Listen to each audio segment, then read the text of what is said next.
अगर आप पॉजिटिव हैं तो कोई भी आपको पीछे नहीं कर सकता। उसके ऊपर फिर डेस्टिनी तो बाद की चीज़ है। सबसे पहले आपका पॉजिटिव और डेडिकेशन काम के ऊपर, और इसके अलावा ऑनेस्टी। हमारी इंडस्ट्री के अंदर फॉर्मुलेशन बनते हैं, ना कि रॉ मटेरियल बनते हैं। रॉ मटेरियल हम मुंबई से, चाइना से या अदर कंट्रीज से प्रोक्योर करते हैं। उसको शुरू करने के लिए सबसे पहले फार्मा की नॉलेज होना बहुत ज़रूरी है। इसके लिए कोर्सेज होते हैं, बैचलर इन फार्मेसी होता है या उसके बाद एम फार्मा होता है। बाकी आप कई बार कहते हैं कि हमें नॉलेज नहीं है। नॉलेज अपने आप, जब आप किसी भी काम में एंटर करते हो तो नॉलेज अपने आप आ जाता है।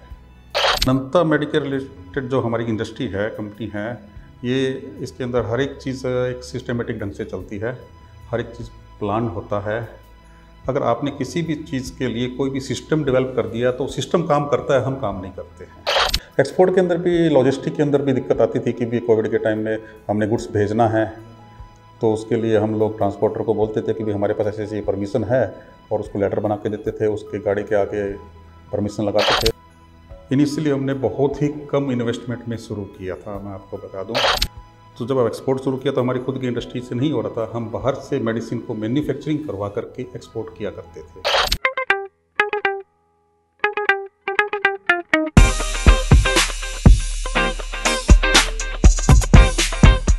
Hello everyone, this is Gungun Khaspuria, host of today's episode. Welcome you to Khaasbook podcast. आज के जो हमारे गेस्ट हैं वो बहुत विजनरी प्लस सक्सेसफुल इंडस्ट्रियलिस्ट हैं। उनका नाम है मिस्टर राजेश जैन।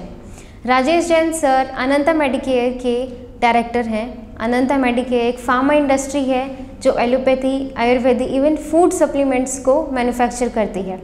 आयुर्वेद की बात करें तो WHO से सर्टिफाइड फर्स्ट राजस्थान की फार्मा इंडस्ट्री अनंता मेडिकेयर है। आज का यह पॉडकास्ट बहुत इंटरेस्टिंग होने वाला है। आज हम बात करेंगे कि एक कंपनी को एक्सपोर्ट करने में क्या क्या रूल्स एंड रेगुलेशंस को फॉलो करना चाहिए, और स्टूडेंट्स जो फार्मा इंडस्ट्री में अपना करियर चूज़ कर रहे हैं उनको क्या क्या करना चाहिए। तो without wasting any time, let's start the conversation with Rajesh Jain sir only on Khaasbook podcast. नमस्ते सर। नमस्ते सर, कैसा लग रहा है आपको? बहुत अच्छा लग रहा है। फर्स्ट ऑफ ऑल आप गुनगुन खासपुरिया, गुंजन खासपुरिया, रौनक खासपुरिया, आपका यहाँ अनंता मेडिकेयर में बहुत बहुत स्वागत है। Thank you so much sir. Sir, क्योंकि मुझे बहुत अच्छा लग रहा है, राइट नाउ हम एक कॉन्फ्रेंस हॉल में शूट कर रहे हैं और एक बहुत फैसिनेटिंग लग रहा है। मतलब इतनी बड़ी इंडस्ट्री में हम बैठ के सर के साथ पॉडकास्ट शूट कर रहे हैं। तो फर्स्ट ऑफ ऑल सर, हम जानना चाहेंगे कि अनंता मेडिकेयर में अनंता का क्या मतलब है? ओरिजिन कहाँ से हुआ अनंता शब्द का? अनंता वर्ड मेरे ब्रदर हैं प्रदीप जैन, जो इंडिया से बाहर रहते हैं, NRI है। हमारे परिवार में सबसे पहले उनकी बेटी, जो हमारा नया मेहमान आया, उनकी बेटी, उनका नाम हमने अनंता रखा। तो उस नाम से फिर हमने व्यापार शुरू किया, अनंता के नाम से। So that's so good. बेटी के नाम पे आपने पूरी इंडस्ट्री खड़ी कर दी। बेटी हमारे लिए एक लक्ष्मी की तरह आई और आज हम इस मुकाम पे पहुंचे हैं। जी, so sweet. And also sir, हमारी जो ऑडियंस हैं, इवन मुझे फार्मा इंडस्ट्री के बारे में ज़्यादा नहीं पता है, तो लोगों को बहुत क्यूरियस होता है कि फार्मा इंडस्ट्री चलती कैसे है। तो आप बेस से कैसे एक्सप्लेन करेंगे फार्मा इंडस्ट्री को? फार्मा इंडस्ट्री लोगों के अंदर रहता कि पता नहीं क्या होगा, कैसी होती है। उसको शुरू करने के लिए सबसे पहले फार्मा की नॉलेज होना बहुत ज़रूरी है। इसके लिए कोर्सेज होते हैं, बैचलर इन फार्मेसी होता है या उसके बाद एम फार्मा होता है। तो उसके अंदर फार्मा इंडस्ट्री के बारे में पढ़ाया जाता है कि भी कैसे कैसे आप इंडस्ट्री शुरू कर सकते हैं और ये मेडिसिन का क्या रोल होता है, कैसे बनती है। अगर आपको वो बेसिक नॉलेज है तो ठीक है, अगर नहीं भी है तो वो नॉलेज हायर की जा सकती है किसी से भी। आप ऐसे पर्सन को रख सकते हैं एज ए एम्प्लॉय, फिर आप इंडस्ट्री लगा सकते हैं। तो ज़रूरी नहीं है कि भी आप फार्मेसी ग्रेजुएट हों तभी आप इंडस्ट्री लगाएं। फार्मा इंडस्ट्री अदर इंडस्ट्री थोड़ी सी डिफरेंट इस तरह से होती है कि भी इसके अंदर एक तो कि आप पब्लिक की हेल्थ से जुड़ जाते हैं, एक नोबल इंडस्ट्री मानी जाती है। यहाँ पर साफ़ सफाई का और एक मैनेज्ड होती है इंडस्ट्री। तो इसलिए ये फार्मा इंडस्ट्री थोड़ी सी एक अलग हटके है और इंडस्ट्री से, बाकी लगा कोई भी सकता है इसको। मतलब अगर कोई भी किसी को बेसिक नॉलेज है फार्मा की तो भी वो अच्छा रहता है। अगर बेसिक नॉलेज वाला लगाता है तो उसके लिए थोड़ा सा एक प्लस पॉइंट बेनिफिशियल है। अगर नहीं भी है तो नॉलेज आप किसी और को आप एम्प्लॉय रख के और आप मैनेज कर सकते हो। बेसिकली मैनेजमेंट ही है इंडस्ट्री के अंदर। कोई भी इंडस्ट्री हो, एक मैनेजमेंट अगर आप सही करते हो तो सक्सेस हो सकते हो। तो सर कोई रूल्स नहीं होते अगर मुझे एक इंडस्ट्री सेटअप करनी है तो उसके गवर्नमेंट के कुछ रूल्स एंड रेगुलेशंस होते होंगे? बिल्कुल, इंडस्ट्री सेटअप करने के लिए हर एक इंडस्ट्री, चाहे फार्मा हो चाहे कोई भी हो, कुछ रूल्स रेगुलेशन होते हैं। लेकिन फार्मा के अंदर रूल्स रेगुलेशन कुछ थोड़े ज़्यादा होते हैं, उनको फॉलो करना पड़ता है। सबसे पहले आपके पास एक फार्मा इंडस्ट्री को शुरू करने के लिए अप्रूव्ड मैन्युफैक्चरिंग केमिस्ट जो दवाइयाँ बनाएगा, या तो आप खुद हैं या आपको एज एम्प्लॉय रखना पड़ेगा। फिर टेस्टिंग के लिए एनालिटिकल टेस्ट पर्सन होना चाहिए, वो भी आपको या तो खुद हैं या हायर करना पड़ेगा। इसके अलावा आपकी इंडस्ट्री ऐसी जगह पे होनी चाहिए जहाँ आसपास का जो वातावरण है, जो एटमॉस्फेयर है, वो ज़्यादा पॉल्यूटेड ना हो। अगर आसपास का एटमॉस्फेयर पॉल्यूटेड है और आसपास की हवा ठीक नहीं है तो इंडस्ट्री के लिए सही नहीं है, फार्मा इंडस्ट्री के लिए। तो ऐसी जगह नहीं लगती हैं। वाटर लेवल भी अच्छा होना चाहिए वहाँ आसपास का। मैक्सिमम इंडस्ट्रीज हिली एरियाज में सेटअप किया जाती है, बट अनंता हमने देखा है कि हमारे गंगानगर डिस्ट्रिक्ट में ही है। आप अगर गुजरात में जाएंगे तो कोई भी हिल एरिया नहीं है, बंगाल में जाएंगे हिल एरिया नहीं है जी। लेकिन हिल एरिया में जो परसेप्शन कब से शुरू हुआ, जब से बद्दी में इंडस्ट्री लगी है या सिक्किम में लगी है। हिल एरिया को डेवलप करने के लिए गवर्नमेंट ने एक स्पेशल सेज बनाया था, स्पेशल इकोनॉमिक जोन। वहाँ पर कुछ अदर छूटें दी गई थी उस समय। तो इस कारण से हिल एरिया के अंदर इंडस्ट्री ने ग्रो किया। जैसे फार्मा इंडस्ट्री ने बद्दी में काफ़ी ग्रो किया, अब सिक्किम में कर रही हैं। वो जस्ट बिकॉज ऑफ वहाँ पर इंसेंटिव्स या छूट जो टैक्स के रूप में छूट गवर्नमेंट दे रही थी। अदरवाइज फार्मा इंडस्ट्री किसी भी प्लेन एरिया में या कोई भी इंडस्ट्री प्लेन एरिया में ज़्यादा सक्सेसफुल रहती है। मतलब इन शॉर्ट अगर हम कह सकते हैं कि जहाँ लोग रहते हैं रेजिडेंशियल एरिया से थोड़ा दूर होना चाहिए बस इंडस्ट्रियल एरिया कोई भी हो दूर होना चाहिए। हाँ जी। होता भी है यूजुअली इंडस्ट्रियल एरिया, आपने देखा होगा कि करीब शहर से 5 से 10 किलोमीटर दूर होता है, ताकि वहाँ पर एक ही क्लस्टर बन जाता है। और इंडस्ट्री कोई इंडस्ट्री होती है तो कुछ पॉल्यूशन भी होता है थोड़ा बहुत, तो वो एक एरिया अलग से होता है सभी जगह। आप यहाँ पर भी देखेंगे तो रिको इंडस्ट्री एरिया, जब ये इंडस्ट्री एरिया की सेटअप हुआ था तो सिटी से करीब 10 किलोमीटर दूर था और आज बीच में डिस्टेंस था। अब सिटी के पेरिफेरी में आ गया, वो अलग बात है। बट सर अगर आने वाले टाइम में इस एरिया में अगर रेजिडेंशियल एरियाज बन गए देन क्या कुछ प्रॉब्लम्स फेस तो नहीं, ऐसा कुछ नहीं है। रिको का अपना पेरिफेरी है और उस एरिया के अंदर रेजिडेंशियल रिको में तो आ ही नहीं सकते। उसके दूर ही रहेंगे। ये सेम एज इट इज़ ही रहेगा। बिल्कुल बिल्कुल। सर अनंता मेडिकेयर बहुत बड़ी इंडस्ट्री है और जैसा कि हमने सुना है कि फॉरेन एक्सपोर्ट्स भी किए जाते हैं, तो ये नहीं, आपने सुना है 100% एक्सपोर्ट ही किया जाता है, डोमेस्टिक नहीं है जी। तो सर इतनी बड़ी इंडस्ट्री मैनेज कैसे करते हैं आप अपने सिबलिंग्स के साथ मिलके, वो बताएं सर। अनंता मेडिकेयर रिलेटेड जो हमारी इंडस्ट्री है, कंपनी है, ये इसके अंदर हर एक चीज़ एक सिस्टमेटिक ढंग से चलती है। हर एक चीज़ प्लान होता है। अगर आपने किसी भी चीज़ के लिए कोई भी सिस्टम डेवलप कर दिया तो सिस्टम काम करता है, हम काम नहीं करते हैं। हम 3 ब्रदर हैं। जब से हमने इंडस्ट्री लगाने का सोचा तो उसके अंदर हमने तीनों ने सोचा कि भी आपस के अंदर क्या क्या काम डिवाइड किया जाए। तो मेरे जो छोटे ब्रदर हैं वो इंडिया से बाहर रहते हैं, वो मार्केटिंग देखते हैं सारी। मैं सारा प्रोडक्शन देखता हूँ। एक ब्रदर और हैं, सबसे छोटे ब्रदर हैं, वो दिल्ली के अंदर कॉर्पोरेट ऑफिस जो हमारा है वो वहाँ देखते हैं, तो वो लॉजिस्टिक्स वगैरह देखते हैं। तो इस तरीके से काम जब डिवाइड आपस के अंदर तीनों ने कर लिया अपना अपना काम, तो एक और एक जैसे 11 होता है, तो इस टाइप से हम 1 और 1 111 हो गए, 3 हैं। Okay, that's good sir.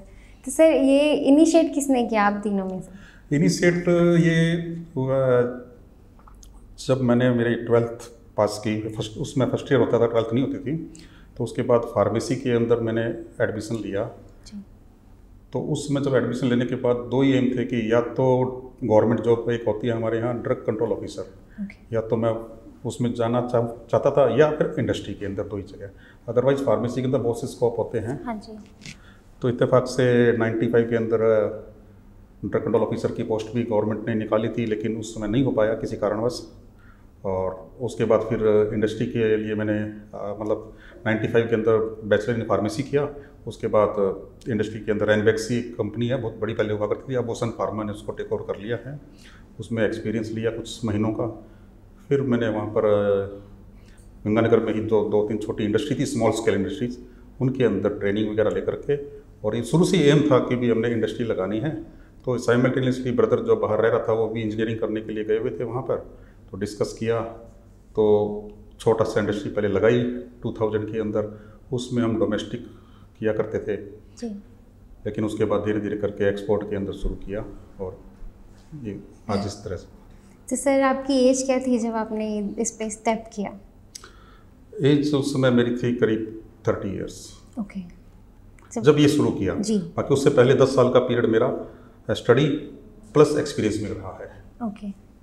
तो सर एक इंडस्ट्री सेटअप करने में ऑब्वियसली बहुत बड़ी इन्वेस्टमेंट भी लगती है, तो वो इन्वेस्टमेंट कहाँ से आई?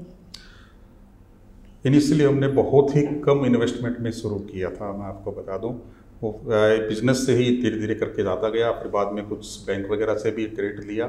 लेकिन इनिशियली बहुत ही, जब हमने जो डोमेस्टिक इंडस्ट्री लगाई थी या उधर से हमने एक्सपोर्ट शुरू किया था, तो जब एक्सपोर्ट शुरू किया तो हमारी खुद की इंडस्ट्री से नहीं हो रहा था, हम बाहर से मेडिसिन को मैन्युफैक्चरिंग करवा करके एक्सपोर्ट किया करते थे। और जो खुद की इंडस्ट्री थी उससे सिर्फ डोमेस्टिक हो पा रहा था, क्योंकि वो इंडस्ट्री का उस समय स्टेटस इतना मतलब इतना ज़्यादा नहीं था कि वो एक्सपोर्ट कर सकते थे उसके अंदर। तो उसके बाद एक थोड़ा सा बैंक से फाइनेंस लिया, लेकिन वो फाइनेंस भी ख़त्म जल्दी ही कर दिया हमने, क्रेडिट था। और धीरे धीरे करके ये जर्नी करीब 20 सालों की जर्नी है। 20 साल बाद आज इतना वेल स्टेब्लिश्ड है। तो आप देख रहे हैं। तो सर आप अपने एक्सपोर्टर्स के बारे में बताएं, कहाँ कहाँ आप एक्सपोर्ट करते हैं? शुरुआत हमारी यूक्रेन, आपने आजकल तो सभी जानते हैं यूक्रेन को, हो सकता है उस समय नहीं जानते थे, हम ही जानते थे उस समय। जब हम कहते थे यूक्रेन हम एक्सपोर्ट करते हैं तो लोग कहते थे कि अच्छा रसिया, लेकिन ये नहीं था, रसिया और यूक्रेन अलग कंट्री थी। पहले एक थी 94 से पहले, 92 से पहले, उसके बाद ये अलग अलग, पहले यूएसएसआर होता था, उसके बाद ये डिवाइडेशन हो गया, तो यूक्रेन ही सेटअप था सारा। तो ब्रदर वहाँ रहता था, तो वहाँ से इंपोर्ट करके ऑर्डर यहाँ भेजते थे और हम यहाँ से सप्लाई करते थे। तो धीरे धीरे करके यूक्रेन से स्टार्ट किया। तो ये इस समय भी हमारा यूक्रेन एक मेजर मार्केट है। यूक्रेन के अलावा रसिया भी हम कर रहे हैं, रसिया के अलावा अजरबैजान है, मालदोवा है, यूएसए है, कुछ आइटम्स दुबई हैं, इस तरह से कई, फिलीपींस हैं, इस टाइप की बहुत सी कंट्री में हम सप्लाई कर रहे हैं। और एक और बात आपको बता दूं, मैं सन फार्मा का आपने सबने नाम सुना होगा, जो इंडिया की लार्जेस्ट नंबर 1 कंपनी है और वर्ल्ड की पहली 10 कंपनियों में आती है। उसको भी हम 2 या टोटल इसमें 4 प्रोडक्ट हम उनको एज ए जॉब वर्क बना के भी दे रहे हैं एक्सपोर्ट के लिए। तो वो हमसे वो प्रोडक्ट रसिया और रोमानिया भेज रही है। तो सर वहाँ एक्सपोर्ट करने के लिए इंडिया की गवर्नमेंट आपको कुछ हेल्प करती है? गवर्नमेंट का डायरेक्ट तो कोई बहुत ज़्यादा बेनिफिट मतलब नहीं दे पाती, लेकिन फिर भी हमें पूरा सपोर्ट मिलता है, ऐसी बात नहीं है। एक्सपोर्ट के अंदर एक तो जीएसटी नहीं लगता है, जीएसटी फ्री एक्सपोर्ट होता है। इसके अलावा अगर हम कुछ चीज़ इंपोर्ट करते हैं तो उसके अंदर भी ड्यूटी ड्रॉबैक वगैरह का मतलब भेजने में और एक्सपोर्ट करने में बेनिफिट मिलते हैं। तो सर जो कंट्रीज़ में आप एक्सपोर्ट करते हैं एंड इंडिया में, तो उनके और हमारे रूल्स में क्या डिफरेंस है, या कुछ चेंजेस जो इंडिया के रूल्स में होने चाहिए? इंडिया के अंदर काफ़ी सुधार की गुंजाइश है एक्चुअल के अंदर। यहाँ पर एक तो ट्रांसपोर्टेशन फैसिलिटी को थोड़ा सा और ज़्यादा अच्छा हो सकता है जो इंडिया से बाहर होती है। और इसके अलावा फॉरेन के अंदर हर एक पॉलिसी का, जैसे भी हमें किसी भी लाइसेंस की रिक्वायरमेंट होती है, किसी भी फॉर्मूलेशन को, एक्चुअली क्या कि मेडिसिन के अंदर कोई भी चीज़ को भेजना तो उससे पहले उसका फॉर्मूला अप्रूव करवाना पड़ता है। तो उसके लिए यहाँ टाइम बहुत लगता है हर एक चीज़ के अंदर। तो उसके जो फॉरेन के अंदर है कि वहाँ पर अगर आपने किसी भी चीज़ को गवर्नमेंट से कोई भी अप्रूवल चाहिए तो आपको 2-3 दिन या 4 दिन में मिल जाता है। यहाँ पर उसमें बहुत टाइम लगता है। इवन कई बार कोई ऑफिसर छुट्टी पे भी होता है तो वही आके करेगा, लेकिन बाहर क्या होता है कि अगर कोई ऑफिसर छुट्टी पे तो उसकी जगह दूसरा आदमी करता है काम। यहाँ ये नहीं होता, चैलेंजेस तो हैं। तो सर अभी अनंता मेडिकेयर इंडिया में ही इस्टेब्लिश है, आपका कुछ फर्दर प्लान है कि फॉरेन में या किसी कंट्री में इस इंडस्ट्री को इस्टेब्लिश करें? बिल्कुल बिल्कुल। अभी वार से पहले, यूक्रेन वार से पहले हमने यूक्रेन के अंदर ही, आपने यूक्रेन के अंदर एक सिटी का नाम है खार्किव, अभी आपने आजकल तो खूब सुना होगा, वार चल रही है तो उस कारण से वहाँ हमारे इंडस्ट्री के लिए बिल्डिंग ऑलमोस्ट रेडी हो चुकी थी जब वार शुरू हुई। तो वहाँ पर भी हम एक इंडस्ट्री सेटअप करना चाह रहे थे। अब ईश्वर से प्रार्थना करो जल्दी वार रुकती है तो हम वापस शुरू करेंगे, वहाँ पर इंडस्ट्री को आगे बढ़ाएंगे। और इसके अलावा अभी प्लानिंग और चल रही है हमारी यूएई में।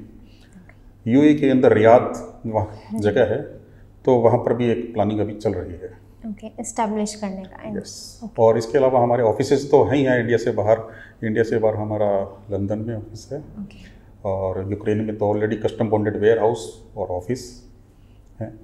Okay, great sir. तो सर जैसे इस इंडस्ट्री में फूड सप्लीमेंट्स हो गए, ब्यूटी प्रोडक्ट्स हो गए, मेडिसिन, सब मैन्युफैक्चर होते हैं, तो मैन्युफैक्चरिंग होने से पहले इनका कुछ टेस्टिंग होती है, जैसे मूवीज़ में दिखाते हैं कि कुछ फॉर्मूलाज हैं उनको क्रिएट करते हैं, फिर उसकी लिविंग बींग्स जैसे एनिमल्स पे टेस्टिंग करते हैं, अगर वो सक्सेसफुल होता है उसके बाद हम मैन्युफैक्चरिंग शुरू करते हैं। ये प्रोसीजर कैसे होता है इन रियल, आप डिटेल में बताएं। थोड़ा सा पहले इंडस्ट्री के बारे में, हमारी इंडस्ट्री के बारे में बता दूँ। अनंता मेडिकेयर लिमिटेड के श्रीगंगानगर राजस्थान जहाँ आप बैठे हैं, हाँ जी, टोटल 3 प्लांट हैं। एक plant dedicated for Ayurvedic medicine, दूसरा जो भी आप फूड सप्लीमेंट वर्ड बोल रहे थे, फूड सप्लीमेंट जिसको न्यूट्रास्यूटिकल भी कहते हैं, इसका एक नया वर्ड आया है, दूसरे प्लांट में वो बनता है। तीसरा प्लांट जहाँ हम बैठे हैं अभी आप, ये एलोपैथिक मेडिसिन का है। हमारे इस प्लांट के अंदर 2 ब्लॉक हैं, जिसमें एक ब्लॉक के अंदर dry powder for injection antibiotics वो बनते हैं, और दूसरे में general medicine tablet and capsule form में बनती है। हमारी इंडस्ट्री के अंदर फॉर्मुलेशन बनते हैं, ना कि रॉ मटेरियल बनते हैं।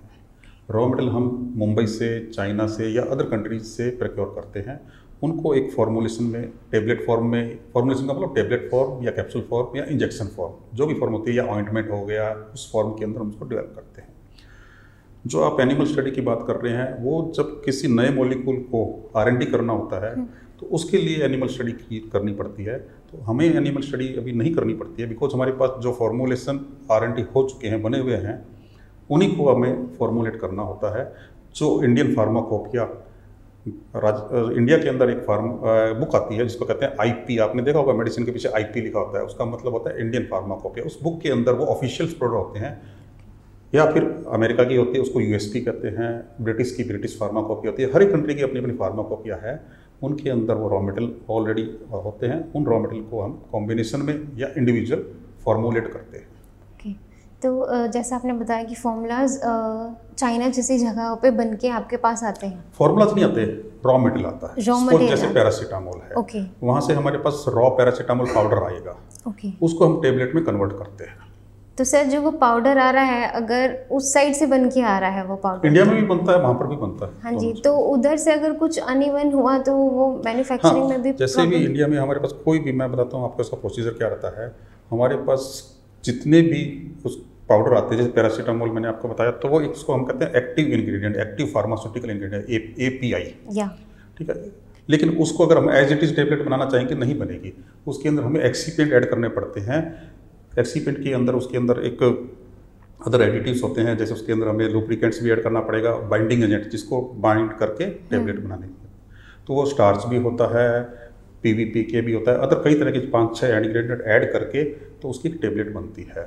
तो उनकी सबसे पहले हम लोग, हमारी एक लेबोरेटरी होती है जिसके अंदर QC कहते हैं, क्वालिटी कंट्रोल डिपार्टमेंट होता है, और QA क्वालिटी एश्योरेंस डिपार्टमेंट भी है। QA और QC मिलके जैसे ही रॉ मटेरियल हमारे पास आता है, उसकी सैम्पलिंग होती है, सैम्पलिंग होकर के उसकी रिपोर्ट आती है। जो अगर उसकी रिपोर्ट ओके है, एक्टिव इंग्रेडिएंट्स की भी और एक्सीपेंट्स की भी, तब वो रिलीज करते हैं इसको, प्रोडक्शन को। फिर वो प्रोडक्शन उसकी टेबलेट बनाता है या कैप्सूल बनाता है या इंजेक्शन, जो भी उनके होता है।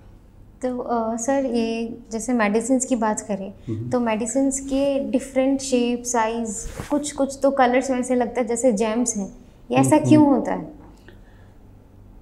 डिफरेंट शेप साइज का, जैसे आप टेबलेट की बात करते हैं, कैप्सूल तो ऑलमोस्ट साइज तो उसका, जो अगर आप कैप्सूल की बात करें तो कैप्सूल के अंदर तो उसके अंदर जो डोज होती है, डोज के अकॉर्डिंग हमें साइज डिफरेंट करना पड़ता है। अगर 500 मिलीग्राम है तो साइज 0 के अंदर होगा, अगर 300 मिलीग्राम है तो साइज 1 में होगा, साइज 1 50 साइज से छोटा होता है। तो कैप्सूल के अंदर तो ये रीजन होता है। जहाँ तक कैप्सूल के कलर का है, तो वो एक प्लीजेंट इफेक्ट दे सामने वाले को, तो वो कलर कंपनी अपने हिसाब से डिसाइड करती है। जितने भी कलर यूज होते हैं वो एडिबल ग्रेड के कलर होते हैं। टेबलेट का भी ये है कि एक तो टेबलेट की डोजेस के हिसाब से उसके अंदर कितनी है, एक आप जो स्वेल करते हो, टेबलेट को लेते हो, तो वो टेबलेट का साइज इतना होना चाहिए जो आप इजीली ले सकें। इतना छोटा भी नहीं हो कि आपके हाथ में ना आए, इतना बड़ा भी ना हो कि आप ले ना सकें उसको। तो इस टाइप के बहुत से पैरामीटर्स होते हैं, उन पैरामीटर को ध्यान में रख के उसकी डिफरेंट शेप, साइज और वेट डिसाइड किया जाता है। ये एक तरीके का फॉर्मुलेशन डिजाइनिंग का पार्ट होता है। इस तभी आपको दिखता है मार्केट में साल्ट तो एक ही है, लेकिन हर एक कंपनी का साइज़ डिफरेंट हो सकता है, शेप अलग हो सकती है, तो वो हर एक कंपनी की अपनी अपनी थॉट है। ओके। तो सर जैसे माना जाता है एंड है भी कि इंडिया फार्मा कैपिटल है पूरे वर्ल्ड का, और यूरोप एंड अमेरिका में एवरी थर्ड और फोर्थ टैबलेट जो कंज्यूम करते हैं लोग वो इंडिया से ही मैन्युफैक्चर होके आती है। तो इंडिया की मेडिसिन क्वालिटी इतनी अच्छी क्यों मानी जाती है? इंडिया की मेडिसिन क्वालिटी, यहाँ पर जितने भी प्लांट्स जो एक्सपोर्ट करते हैं, यहाँ पर जो लोकल ड्रग एडमिनिस्ट्रेशन है, राजस्थान का है या इंडिया का CDSCO है, वो प्रॉपर वॉच रखते हैं और इंस्पेक्शन रेगुलर होती है। इसके अलावा जिस कंट्री में हमें एक्सपोर्ट करना होता है वहाँ की भी टीम आती है, तो उसके अकॉर्डिंग हमारा पास जो भी उसका एटमॉस्फेयर है या जो भी हमें रखना होता है प्लांट के अंदर वो रखते हैं, स्ट्रिक्टली रूल्स फॉलो होते हैं, तो क्वालिटी नो डाउट अच्छी बनेगी। ऐसा नहीं कि बाहर भी नहीं बन सकती, बाहर भी अच्छी क्वालिटी बनती है, लेकिन हमारे यहाँ पर बहुत सी चीज़ें पॉजिटिव चीज़ें हैं, ईजी लेबर अवेलेबल है, गवर्नमेंट की स्पोर्ट्स कई जगह अच्छी है, तो इसलिए एक्सपोर्ट होता है। एंड सर अगर जैसे आपके अंडर बहुत सारे एम्प्लॉयज़ काम कर रहे हैं, तो आपकी नज़र में एक परफेक्ट एम्प्लॉय कैसा होना चाहिए कंपनी के लिए? एम्प्लॉय, परफेक्ट एम्प्लॉय वो होता है जो ये समझे कि भी ये मेरा खुद का काम है, मेरी खुद की कंपनी है, डेडिकेशन होना चाहिए उसके अंदर और अनुशासित होना चाहिए। पॉजिटिव सोच सबसे ज़्यादा ज़रूरी है एम्प्लॉय के अंदर। कई बार हमारे यहाँ पर बहुत से एम्प्लॉय मेरे पास कई बार आते हैं, सर ये नहीं हो सकता, सर अभी इंस्पेक्शन आने वाली है, उसको कह दो कि ये पोस्टपोन कर दें इंस्पेक्शन। अभी रिसेंटली हुआ है हमारे साथ, हमारे पास पोर्चुगल यूरोप की इंस्पेक्शन आने वाली थी, एम्प्लॉय 4-5 इकट्ठे होकर आ गए, कहते जी सर ये पोस्टपोन कर दो, नहीं तैयारी नहीं है हमारी, जैसे एग्ज़ाम से पहले कहते हैं तैयारी नहीं है, बस तो मैंने कहा नहीं पोस्टपोन नहीं होगा, आप बताओ क्यों नहीं है। उन्होंने 2-3 चीज़ें बताई, मैंने कहा हो जाएगी, मैंने उनको यार, तो उन्होंने भी मेरे साथ अपनी थॉट को भी पॉजिटिव किया और वो एग्ज़ाम ही था हमारा एक तरह से, वो हमने क्लियर किया, तो आज हम EU सर्टिफाइड प्लांट है हमारा, यूरोपियन सर्टिफाइड प्लांट है इसी कारण से। Great sir. तो एम्प्लॉय की जो पॉजिटिव थॉट सबसे ज़्यादा जरूरी है, एंड वो पॉजिटिव थॉट हेड से ही आएगी। अगर हेड पॉजिटिव है, बिल्कुल, अगर हेड पॉजिटिव है तो सारे पॉजिटिव होंगे जी। तो अगर सर किसी को यहाँ पे जॉब करना है तो जॉब के लिए कैसे अप्लाई करेंगे?